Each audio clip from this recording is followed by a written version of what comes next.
Welcome to study zone PC की तरफ से सभी साथियों को प्रेम कुमार का प्यार भरा अभिवादन व नमस्कार। दोस्तों, आज मैं 13 फरवरी 2023 डेली करंट अफेयर लेकर उपस्थित हूँ। सबसे पहले सबसे तेज जानकारी के लिए ये स्टडी जोन पीसी को फॉलो करो और सब्सक्राइब करो।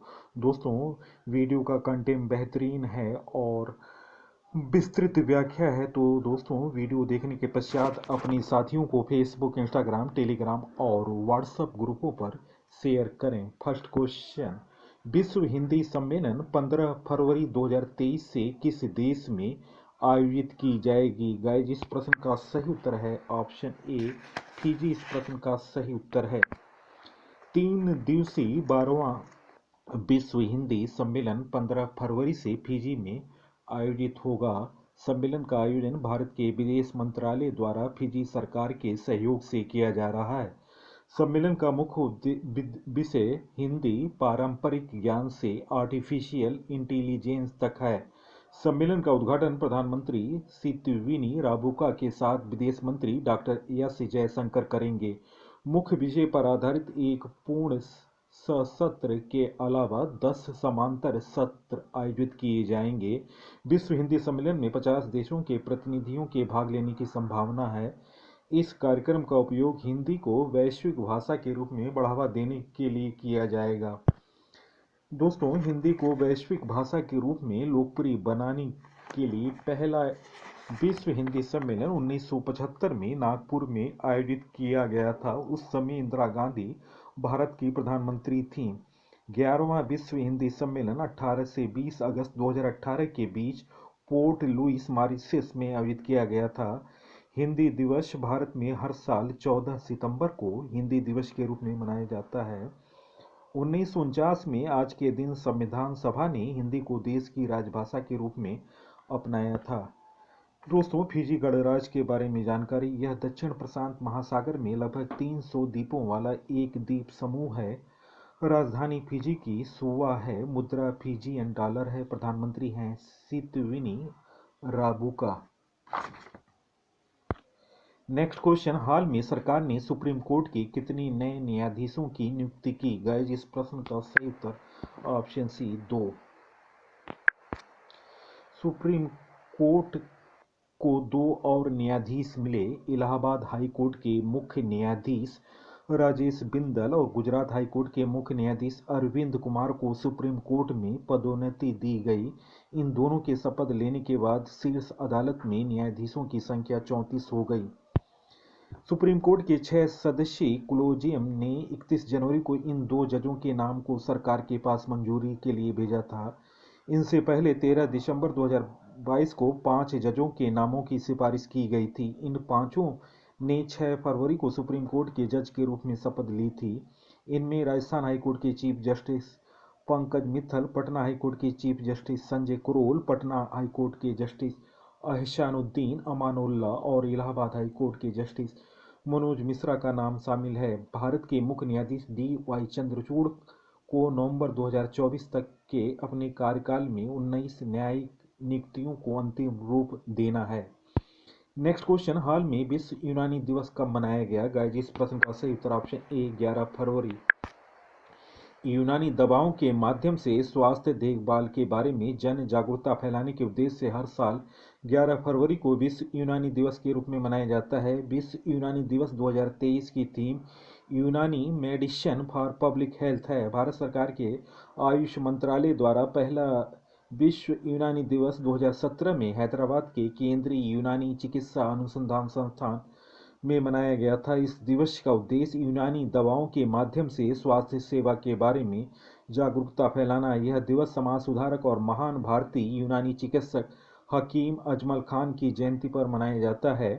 हकीम अजमल खान जामिया मिलिया इस्लामिया विश्वविद्यालय के संस्थापकों में से एक हैं। यूनानी चिकित्सा पद्धति। यूनानी चिकित्सा एक वैकल्पिक चिकित्सा पद्धति है। इसकी उत्पत्ति यानी शुरुआत प्राचीन ग्रीस में हुई थी। इसमें हर्बल उपचार, आहार संबंधी आदतों और पूरक उपचारों का उपयोग शामिल है। हिप्पोक्रेटिस को इस चिकित्सा पद्धति का जनक माना जाता है। भारत में इस चिकित्सा पद्धति की शुरुआत 13वीं शताब्दी में दिल्ली सल्तनत की स्थापना के साथ हुई थी। दोस्तों, फरवरी माह के महत्वपूर्ण दिवस: 1 फरवरी भारतीय तट रक्षक दिवस, 2 फरवरी विश्व आर्द्र दिवस, 4 फरवरी विश्व कैंसर दिवस के साथ दोस्तों अंतर्राष्ट्रीय मानव बंधुत्व दिवस मनाया गया। 7 फरवरी सेफर इंटरनेट डे, 10 फरवरी विश्व दलहन दिवस, 11 फरवरी विश्व यूनानी दिवस।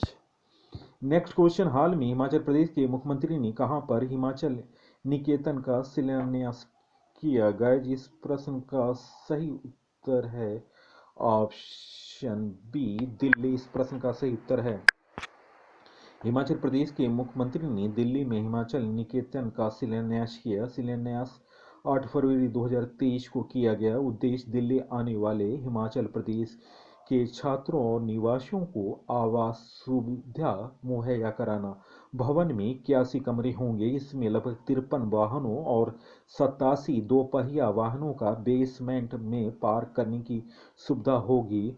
दोस्तों, हिमाचल प्रदेश के वर्तमान मुख्यमंत्री हैं सुखविंदर सिंह सुक्खू। राजधानी शिमला और धर्मशाला है। लोकसभा सीट 4, राज्यसभा सीट 3, विधानसभा सीट 68। नेक्स्ट क्वेश्चन: हाल में 31वें ईरान फ्रज अंतर्राष्ट्रीय चैलेंज महिला सिंगल का खिताब किसने जीता? गाइस, इस प्रश्न का सही उत्तर ऑप्शन ए, तानिया हेमंत। भारत के बैडमिंटन खिलाड़ी तानिया हेमंत ने 31वें ईरान फ्रज अंतर्राष्ट्रीय चैलेंज में हमवतन शीर्ष वरीय तस्मीन को हराकर महिला सिंगल खिताब अपने नाम किया। तस्मीन को तानिया ने सीधे सेटों में 21-7, 21-11 से हराया। BWF टूर्नामेंट में यह तानिया की तस्मीन के विरुद्ध पहली जीत है। इससे पूर्व 2 मुकाबलों में तस्नीम ने तानिया को हराया था। नेक्स्ट क्वेश्चन: हाल में किस देश ने बिजली संकट के कारण राष्ट्रीय आपदा घोषित किया? गाइस, इस प्रश्न का सही उत्तर ऑप्शन ए, दक्षिण अफ्रीका। दक्षिण अफ्रीका में भीषण बिजली संकट के कारण राष्ट्रीय आपदा घोषित हुई। दक्षिण अफ्रीका के राष्ट्रपति सिरिल रामाफोसा ने केपटाउन में अपनी सालाना स्टेट ऑफ द नेशन संबोधन के दौरान देश में बिजली संकट के कारण आपदा स्थिति का ऐलान किया। राष्ट्रीय आपदा घोषित करने के बाद संविधान से दक्षिण अफ्रीका की सरकार को कई तरह की विशेष शक्तियां मिल जाती हैं, जिसके तहत सरकार आपातकालीन खरीद प्रक्रियाओं को बढ़ा सकती है। दक्षिण अफ्रीका के बारे में जानकारी: राजधानी केप टाउन है। राष्ट्रपति सिरिल रामाफोसा। मुद्रा साउथ अफ्रीकन रैंड है। नेक्स्ट क्वेश्चन: हाल में ग्लोबल इक्वालिटी इंफ्रास्ट्रक्चर इंडेक्स में भारत की समग्र क्यू प्रणाली रैंकिंग किस स्थान पर है?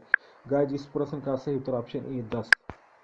हाल में जारी global quality infrastructure index GQII 2021 में भारत की समग्र QI प्रणाली रैंकिंग 10वें पायदान पर रही। भारत गुणवत्ता परिषद QCI के तहत आने वाली भारत की राष्ट्रीय प्रत्यायन प्रणाली को 5वां स्थान हासिल किए हुआ, जबकि मानकीकरण प्रणाली में यह 9वें स्थान पर रहा। और माप संबंधी यानी मेट्रोलॉजी सिस्टम NPL CSIR के तहत इसे दुनिया में 21वां स्थान मिला। GQII गुणवत्ता और संरचना QI के आधार पर दुनिया 184 देशों को सूचीबद्ध करता है। देशों की रैंकिंग: चीन पहले स्थान पर, अमेरिका दूसरे स्थान पर, तीसरे स्थान पर ब्रिटेन, चौथे स्थान पर जापान, 5वें स्थान पर फ्रांस। भारतीय गुणवत्ता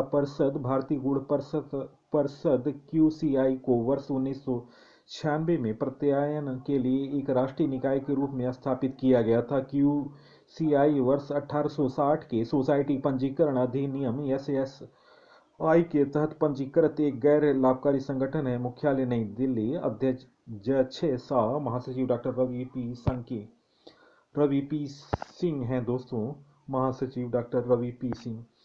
68वें भारत अंतर्राष्ट्रीय परिधान मेले का आयोजन कहाँ हुआ? गाइस, इस प्रश्न का सही उत्तर है ऑप्शन ए, उत्तर प्रदेश।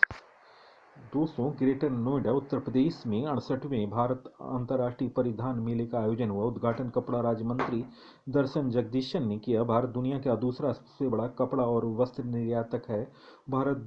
दोस्तों, वित्त वर्ष 2022 में भारत का वार्षिक कपड़ा और परिधान निर्यात 2021 की तुलना में 41% वृद्धि के साथ 44.4 बिलियन अमेरिकी डॉलर रहा।